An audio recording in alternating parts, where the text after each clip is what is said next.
भगवान शिव का पवित्र महीना श्रावण महीना, उसमें भी अधिक मास।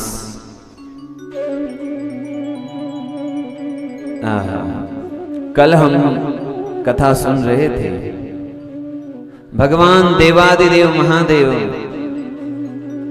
गंगा अवतरण नाम की जगह पर तपस्या करने के लिए आए हैं।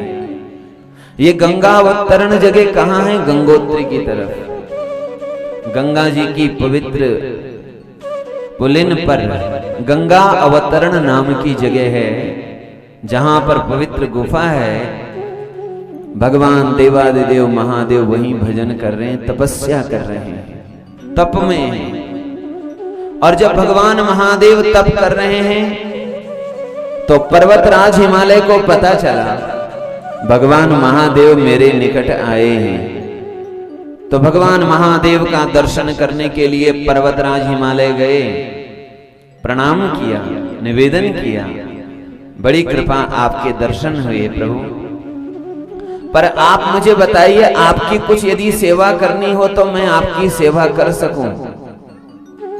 जो तपस्या करते हैं, तपस्वी होते हैं, उनकी सेवा करने से उनकी तपस्या का फल भी हमें मिल जाता है। इसीलिए तपस्वियों की सेवा करनी चाहिए। महाराज आप कुछ बताइए, कुछ आपकी सेवा करनी हो। तो भगवान महादेव ने क्या कहा?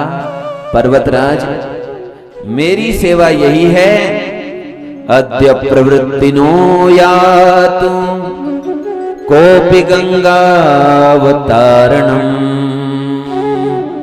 अद्य प्रवृत्तिनो यातु, आज के बाद कोई भी गंगा अवतरण नाम की इस जगह पे जब तक मैं तपस्या कर रहा हूं तब तक कोई आए ना। लोगों के आने से मेरी तपस्या भंग होगी, इसीलिए जब तक मैं यहां हूं तब तक कोई ना आए, यही मेरी सेवा है। महाराज पर्वतराज हिमालय भी अपने महल में गए, उन्होंने सबको आज्ञा दी आज के बाद कोई गंगा अवतरण नाम की जगह पर नहीं जाएगा। जब तक देवादिदेव महादेव तपस्या में रत है तब तक वहां कोई नहीं जाएगा। भगवान शिव की समाधि में उनके भजन में कोई बाधा नहीं डालेगी।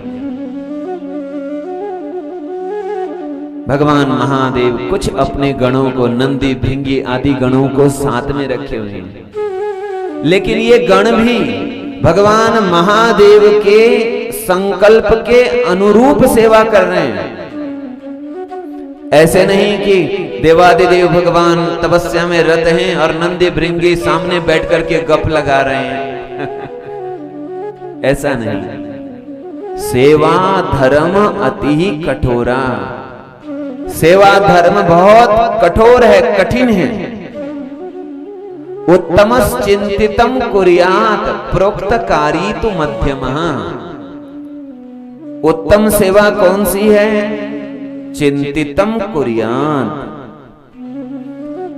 हमारे स्वामी को जिनकी हम सेवा कर रहे हैं, उनके मन में विचार आया और सेवक ने वह सेवा कर दी। स्वामी के हाव भाव को देख करके, उनके चिंतन को देख करके उनकी सेवा करना, चिंतितम कुर्यात। केवल चिंतन भर हुआ कि ये सेवा होनी चाहिए और सेवक दौड़ करके गया और वो सेवा करके आया, ये तो है उत्तम सेवक।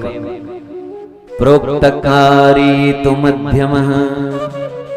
और मध्यम सेवक कौन है? जिसको बोलना पड़े, भाई ये सेवा करो, मेरे लिए ये ले आओ, या ये सेवा करनी है। कहने पर जो सेवा की जाए वह सेवा मध्यम सेवा है, जहां कहना भी न पड़े वो सेवा श्रेष्ठ सेवा। जहां कहना पड़े वो सेवा मध्यम सेवा, और जहां कहने के बाद भी काम ना हो वो सेवा अधम सेवा है।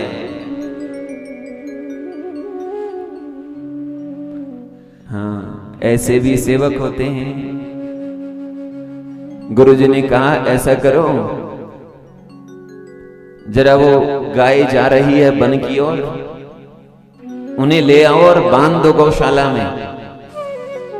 तो चरण पकड़ के कहता है गुरुजी आपके चरणों से दूर कैसे हो जाऊं। क्या कहता है? आपके चरणों से दूर कैसे हो जाऊं, मन नहीं होता आपके चरणों से दूर जाने का। और जब भोजन का समय हुआ, गुरुजी ने कहा बेटा जा भोजन करके आ जा, जा भोजन करके आ जाओ। गुरुजी आपकी आज्ञा को कैसे मैं मना कर सकता हूं, आपकी आज्ञा है तो जरूर जाऊंगा। हाँ, जब कोई काम हो तो वहां आपके चरणों से दूर कैसे जाऊं, और जब अपने पेट की बात आए तो हाँ?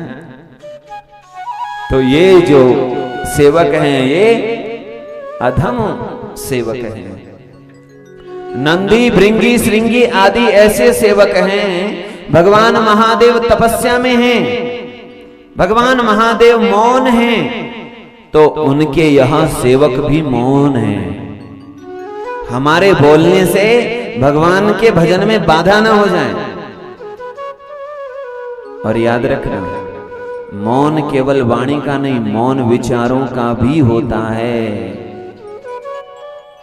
ये वाणी को तो मौन रखना सरल है, लेकिन जो हमारे चिंतन जो चलता है, चिंतन की जो दौड़ चलती है, जिसको हम कहें भीतर जो एक बकबक चलती है, कभी देखा होगा, महसूस किया जा सकता है, भीतर बातें चलती रहती है। कभी कभी हम एक दूसरे से बात करते रहते, किसी से बात करते रहते, कहां? मन में। तो भीतर की भी जो बकबक है, भीतर की भी जो बातें, भीतर की भी जो बकवास है, वो भी बंद होनी चाहिए। वो सच्चा मौन है। नंदी भृंगी श्रृंगी सभी भगवान महादेव की सेवा कर रहे हैं।